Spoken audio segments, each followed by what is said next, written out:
In other news, U.S. President Joe Biden is set to announce support for the African Union to permanently join the Group of 20. He's expected to do so at the U.S.-Africa Leaders Summit, which begins tomorrow. While some delegations have already arrived in the U.S. capital for the event, Mr. Biden is yet to schedule a single bilateral meeting with any of them. And that's a marked contrast with China, America's biggest global rival, which has long pursued personal high-level diplomacy with Africa while investing heavily in the continent. Kate Fisher has more from Washington, D.C.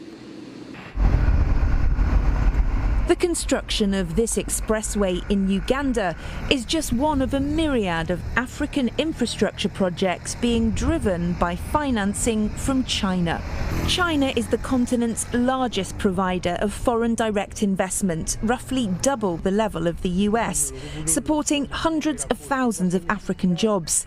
China's also its biggest trading partner, with bilateral trade reaching a record high of $254 billion last year.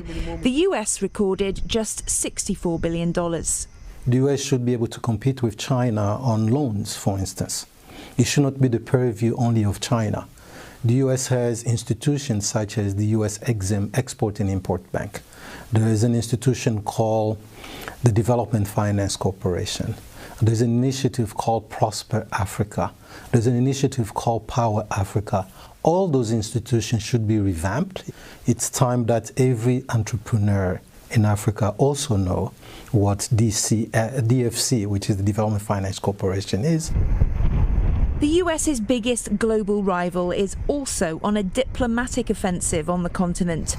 Chinese President Xi Jinping holds bilateral meetings with some, if not all, of his African counterparts at the Forum on China-Africa Cooperation Summit every 3 years. Contrast that with the US-Africa Leaders Summit this week in Washington, where as yet there are no one-on-one meetings scheduled with President Biden. The White House has said that each delegation will have extensive opportunities for high-level engagement. The president's time is limited. So that's the practical problem. At the same time, I think that not doing this is a real missed opportunity, and I think it is worth trying to make the time in some fashion. You are competing at the person-to-person level with countries like China, not just China. Other countries also try to reach out more to the Africans.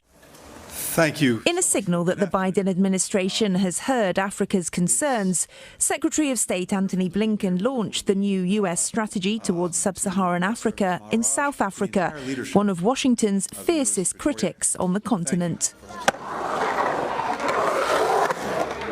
In acknowledging that Africa is likely to be home to a quarter of humanity by 2050, with a younger workforce than the rest of the world, the strategy aims to build a new economic, political and democratic partnership with the continent, addressing issues including climate, food insecurity and terrorism.